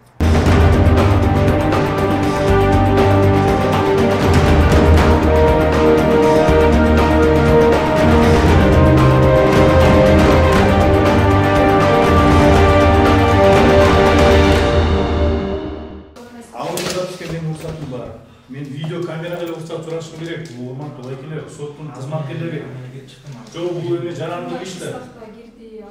Бул жарандык иштер. Жарандык ишке журналист эмнеге катышуу укугу жок, баары укугу. Мен сурайт элем, уруксатпы судья, кирип тартсак болобу деп. Же болбосо аудио записке ким тараптар Жоқ, мен үшінші, мен жоқ, ходатайство бермексің, берерсің, мен оқушы қатар отыруға оқуым бар. Жоқ, оқуым жоқ. Сіз сот іштесіз ғой? Мен оқуым бар ма? Бар да. Оқушы қатар мен оқуым бар. Жоқ, оқушы қатары мен неге чыксын аз кайра кетип сурап чыгат. Мен өзүм айтпайсың, экиде башка мектептиңер киретириктер. Мына камерам сыртта турат. Мына өзүңүз киргизсиңиз айтып. Сураймын мен жаңа кичип кетти аз чыксын. Жаңа биздин карап аткан иш боюнча Жоқ, булар башка. Башка эки булар башка. Жанагы жер боюнча ошол келип атабыз бизчи. Мен угуучу катары аудио запись кылганга мен укугум бар. Аны соттун судьянын чечими мага кереги жок. Мен судьядан болгон мынакей камеранын уруксатын гана сурайм. Эгер тартка уруксат, эгер камерага бар, биз видео фиксация катары бере берсек анда мейли. Жөн иштеген биринчи күн тартып аткан жокпуз да байке, биз жогорку соттон бери тартып атабыз да. Намаздаров. Айткандан атканбыз. Жок, биз бияка азыр 2-де башталган акпарат. 2-де башталган. Бербей койдуңар. Эч мага берген жок. 3 саат мурун кечиктирсин макулдашылсын. Соттун төрагасын, төрагалык кылуучудан же байке, кечиресиз. Андай нерсе жок. Мен угуучу катары катышууга укугум бар, толук. Барбы? Бар. Видеого уруксат сурайм. Аудиого уруксат сурабайм. Аудиого уруксат сурабайм мен. Ал жагын мен билем иш болду. Эгер мен киргизбейт коюм. Берген жок. Берген жок. Эмнеге аудиого бербейт? Эмнеге аудиого бербейт? Уруксат киргенге уруксат берген. Жок, мисалы жогорку соттун пресс-службасынан чалабы. Мен аудио жазган уруксатым жокпу? Бар. Жогорку соттон келет. Именно жергиликтүү, именно журналисттер тууралуу. Кандай жарандык процесске эмне киргизбей атасыздар десеңчи мен эме катары. Угуучу катары эмне кирген болбойт? Ладно, журналистке камера туруп турсун. Мына жарандар келип атат. Булар менен чогуңуздар. Киргенге эмнеге уруксат болушу? Эмнеге тоскоолдук кылып атасыздар? Судья кандай чечти? Киргизбейт Эме киргизбейт. Мен эч ким эмес, мен келип угуучу катары отурам деп атам. Мен журналист катары деп атам жок. Берген жок, мен келип сурап чыктым. Эмнеге уруксат бербейт? Жарандык ишке эмнеге? Айтсаңар, эмне кызыкчылык бар? Судья уруксат берген жок. Жок, келгенде башка деп отурган дедиңер, башка. Мейли күттүрдүк, эмнеге киргизбейт атасыңар? Келип сурап чыкпадым. Судья жокты койдум. Сен журналист айтсаңар, мен угуучу катары келдим. Мына мен айттым ошо судья журналисттерге айтты. Барыбыз журналистсиз угуучубузбуз. Мына булар ошо жер боюнча. Булар да угуучулар. Мен угуучу журналист эмес. Я же тоже имею право эметип кирип ушул. Булар эми именно ишке тиешеси бар да булар. А сиз журналист катары тартканы келдиңиз да. Жок, мен сен түшүнбөй атасың. Мен так камераны киргизип аткан жокмун да. Мен биринчи өзүм угуучу катары кирейин деп атам. Анан судьядан ходатайство берип өтүнүч келтирип, эгер уруксат берсеңиз мен тарткан болобу десе, жок десе, мейли мен отуруп угуучу катары отуруп буга берем. Мен жаңа азыр кирип чыктым азырчы менчи. Ал неге биз уруксат бербей койдум агачы киргизбе депчи. Жок, эмнеге угуучуга эмнеге киргизген болду? Мен судьянын өзүнөн сурагылар азыр. Жөн чыгат бияктан сурайт чыкса. Ооба чыкса сурагылар. Мен уруксат берсе, саат 2-де башталат да уже. Тартып берилген. Назыр неме деп кош керек, чакырып кош керек өздөрү азыр. Биз баштайбыз саат 2-де. 2-де болчу, 2-ден уже 15 бүтүп кетти го. Да. Угуучуга киргизбесин дегенде только бир канча иштерде болот. Бул жана зордуктон, бала өспүрүмдөрдү караганда оор кылмыштарда. Балким сиз түшүнүп атам. Бирок эми мен айткан эле айтып атам. Мен биякта неме эмесин да, биякта жекке чечпейм да. Бул судья кандай эмнени айтса мен ошону айтам. Болду. Болбойт деп. Эми азыр судья макул кирсин, неметсин десе мен киргизе берем. Нормалдуу мындай да. Кылмыш иши болбосо бир жарандык эле прокуратуранын убарысы экен. Ходатайство деп 3 саат киргизип, процедурасы бар экен. Сен иш билесиң атекеде. Наргиз бар. Негизи видеосун жасап берген эмес. Журналисттер угуучу катары общий территорияда. Эгер общий боло турган болсо 3 саат жок деген мы. Жок, именно 2-де территорияда болбойт. Жок, ага эмнеге башкалар кире албайбыз? Сегодня же открытое заседание. Давайте выходите.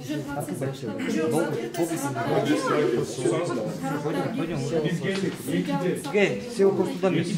Давайте. Пойдем. Жогорку соттун эмеси болот. Төрагасы. Буйрук. Мен журналист катары келген жок, булар катары Кыргызстан Жоғарғы сот төрағасының бұйрығы. Байке, угуучуга кирип аудио записканы ким азыр журналист бияка тарткан болбойт да. Эмнеге бул жер тарткан болот? Тарткан болот, сол жыйналыш, отурумун түзүшү, киного же туруу, видео тартууга, телерадио салынат. Массалык маалымат. Сол жыйналышынын жүрүшү керек. 3 саат кечикпестен Жок, Ахметбек, бул процесс сиздерге буякта тарта берем мен. Буякта тарта берем. Жок, буякта тарта берсин. Буякка эмне киргизбейт, а соттон сурап. Журналист деп атам. Мен биринчи камерамды алып келген жокмун. Мен кирип эле уруксат сурайт дедим. Угуучу катары отуруп, өтүнүч келтирбей коюптур. Угуучу катары. Биздин сотрудник кирип чыгып турбу? Жок, биз билбей ушун. Через саат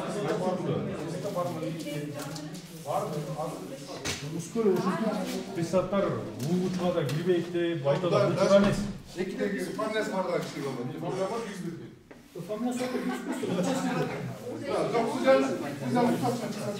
Прокуратура доллар жазып атат жери боюнча. Киргизбейсиз. Мына эманы камаштан жаздым. Рұқсат беріш керек екен. Судья рұқсат беріш керек екен. Пристав өкілдері бұл жарамды иш. Ешқандай оор қылмыш емес. Прокуратураның доарызы жарамды иш. Өлтірген жоқпыз, ешкімнің ештеңесін ұрдаған жоқпыз. Мен судья марқа айтқан жаққа барамын. Киргизбесем мен киргизе берем. Неме жоқ маған. Аман ишкер кирип ал. Мына помощник яздым. Силер алдыгы жоопкы соттун буйругун киздеп билебиз. Ал жер айтып атат, соттун процессин тартканда уруксат болуш керек судьяда. Ооба, биз ага башыбыз. Бирок угуучуга кирүүгө, аудио жазууга эч кимдин тоскоолдук кылууга укугу жок. Муну президент айтып атат. Баары бир жазганга президенттин өзүнүн айткан сөзү бар. Садыр Жапаров. Ар бир жаран телефонго, видео, аудио жазганга укугу бар деп. Жогорку соттун төрагасы ошол да ал киши да бул нерсени колдогон да. Анан эле жарандык ишке кирип Саат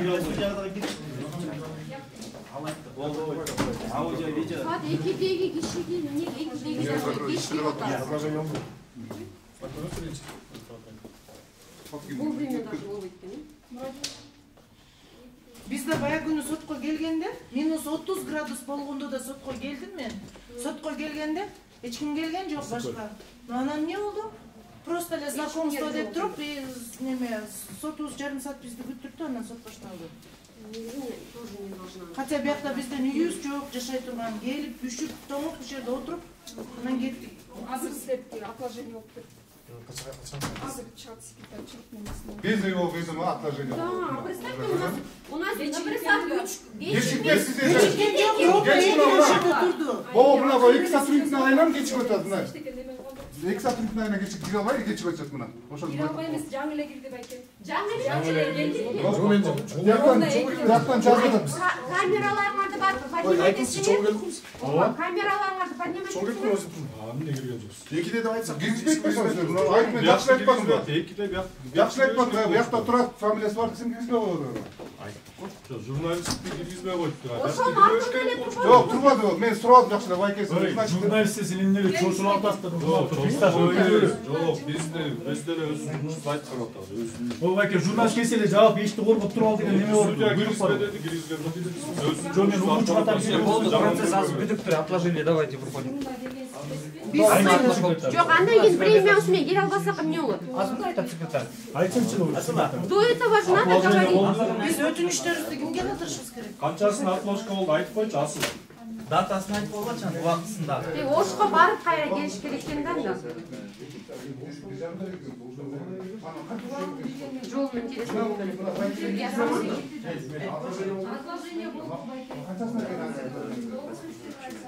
Февраль саат 2. Ужас.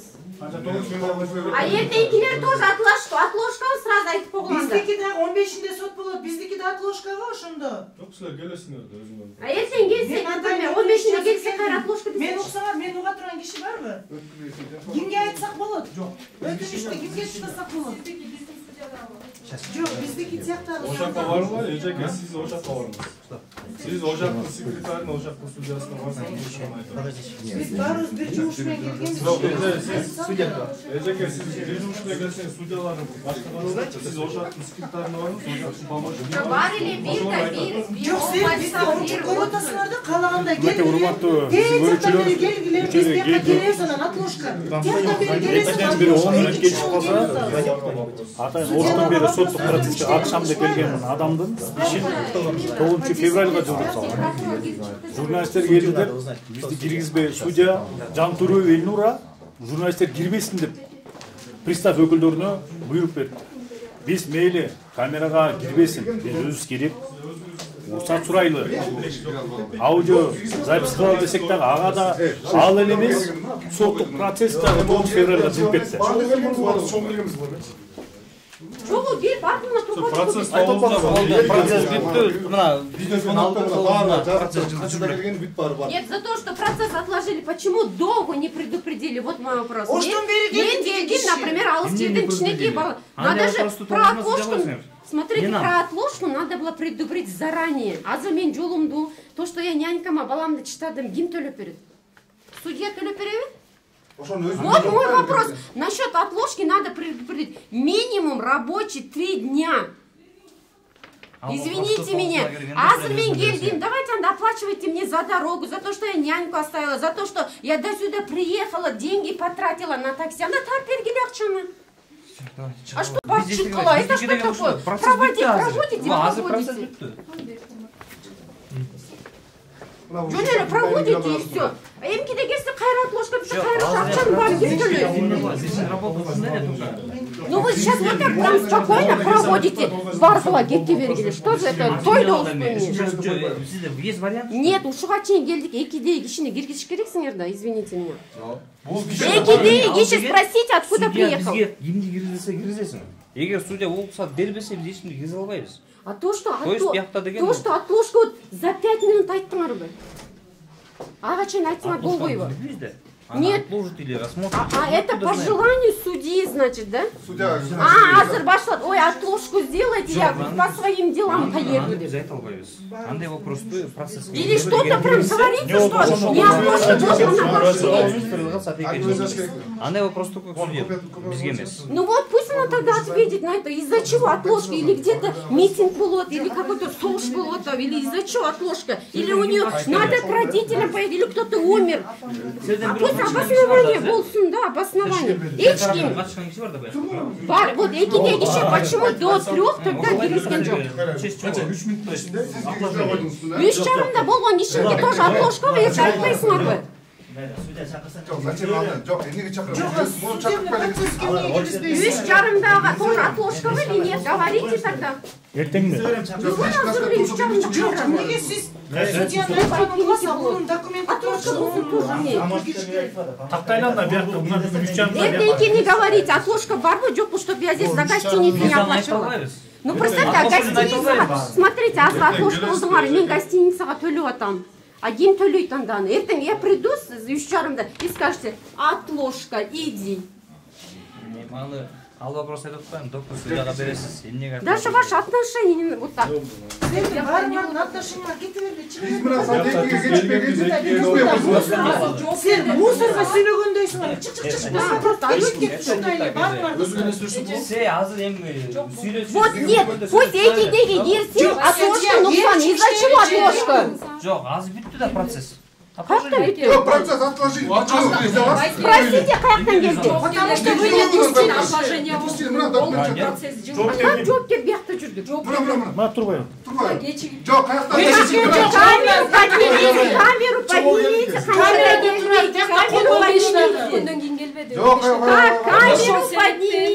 Киргизбей койгондон баары дарт алып келди, чоң кыз. Камерадан башка кишилер чыгатты, көрдүңөрбү? Башка кишилер чыгатты. Кое это смешно. Отложение болду. Ичинен башка киши чыгып атпадыбы? Ай, сырттагы камераны багы, сыртта камераны посмотрите, канчада биз келгенбиз, смотрите. Мен маяктан тынчын болуп берсеңер, 1 секунд. Маяктан келдиңер, киргизбе деген судьяны киргизбеген деген жарандарды киргизилген жок. Endi вопрос силерге келмей болду. Мындан только судья отложил, биз эмнеге экенин биз каяктан билебиз, биз билбейбиз. Анда өзүн чыкырса. Бизге айтып берсе болобу, судья почему отложил? Судья адамбы же какой-то бир бирдемкеби, что биз кирип сүйлөсөк болбойт. Мына бунун кишинин процесси бар азыр. Кирип сураса болобу, эмнеге отложили? Ошто бери келди. Мына журнага келди. Жоопкер бияк эле эмес да, аякта 6-7 жоопкер бар. Ошонун да келбегендиги. Жок, ошону айтып берсин өзү. А представьте, ал кишилерди биз кантип табабыз? Айтып атпайм бу байке. Турат, 60 миң баарын турат, иште турат бар. До этого соттарда бирден эле кирип атып Процесс Ал эмне китип койдуңар? Кимди? Ошо бизди мына, мисалы үчүн мен деле жооп керем мына. Мына бул деле Эмне кирген жоксуз? Келсем киргизбей койбодум. Келсем камераны көтөрөм кез. Мен келсем сиз камераны алсам сиз көтөрөбүз. Сен келгенче бияка 2-3 жол кирип чыктык. Мен келсем силер бияктан туруптур. Бияка турдук, кайра чыктык, кайра турдук. Кирбейсиз айтсана, кирген жоксуңар. Мен мына Кирбесе кирбейбиз. Журналисттер деле киришкен жок. Мен келсем айтты. Мен айтпадым. Журналисттерди киргизбей келет деп. Журналисттер деле киришкен жок. Дим чыкырсаңыз, я хочу вопрос изет. Она говорит, из-за того, что бери киши келди, мен киргизген жокмун. Эшке чыктым, 3 жарымдагы процесс. Эшке чыктыңыз? Биз бирден эле кирип чыкканбыз. Акырында эле эшке. 3 жарымда болсо 3 жарымда киресиз, байкес. Заблакар бердим да байке 3 саат мурун келип макул. Жок, ал мейли мага уруксат бересе бербей эле койсун, бирок угуучу катары кирип мен угуучу катары айтыптыр приставкачы. Мен кирем, анан сот өзү ишке тиешеси жоктор киргизбесин дептир. Анан ал деле жумушун аткарып атат. Жарандык ишке эмнеге киргизбейт? Угуучу катары. Соттон сураңыз аны. Жок, мен ошол сотко кирип анан сот өзү айтат да, сен чык, эмнеге дегенде, сен мондай экенсиң. Журналисттер келипти деп айтып берип, айтыптыр, доклад бериптир. Киргизбесин дептир, болду, ошол үчүн киргизген. Судья айтып атат. Журналисттер келиптир, аудио, видео запись кылса болобу экен деп. Анын өзүндө процедурасы бар экен да, 3 саат мурун гана катай тайсты алып келип. Ал видеого байке, ал видеого мен мейли видео кирбей эле койсун деп атам. Өзүм эле кирип аудио жаздырып алайын деп атам, аудио. Ошого да уруксат керек экен. Аудиого андай нерсе жок байке, силер ким айтты антип аудиого уруксат керек деп. Аудиого ар бир катышкан адам жаздырып алса болот. Муну президентибиз да айтып атат. Жогорку соттун төрагасы да айтып атат. Деп биякта башка мыйзам иштейби. Они просто боятся журналистов. Урматтуу биздин көрүүчүлөр, мынакей азыркы соттогу беспределди көрдүңөр. Процесс саат 2-де болмок. 2-ден биз 2-де так 2-де келип күтүп турдук. Ошо сотко катышуучулар бир 5-10 мүнөт кечип калганын жөө кылып, судья Жантөреева сотту 19 февралга жылдырып жиберди. Ошондой эле башка бир дагы жарандын 3 жарымда соту бар эле, бирок ал да сот ошо чогуу болчу деген тариза ал дагы процесс башка күнгө жылып кетти. Журналисттер келди десе, пристав өкүлдөрү эшикти тозуп алып, анда көрдүңүздөр. Ошону тозуп киргизбей, мейли камера кирбесин. Бирок өзүбүз кирип биз угуучу катары телефонго жаздырып алалы. Эмне болуп атат десек, ага да уруксат бербеди. Бирок мыйзамда мейли соттун ошол сотту алып барып жаткан судьянын уруксаты менен гана видео тартылат деп турса, ал эми аудио жазууга эч ким тоскоолдук кылууга укугу жок. Ар бир адам телефонго соттук процессти жаздырып алууга укугу бар. Бирок ага карабай биз жаздырмагы бери турсун. Соттук процесстин өзүнө кире алган жокпуз. Ал эми пристав өкүлдөрү болсо, эшикти тозуп алганын баарыңыздар күбө болдуңуздар. Албетте бул башталыш гана. Кийинки процесстерде дагы биз соттук бул иштерди кенен кесирлерге чагылдырып беребиз.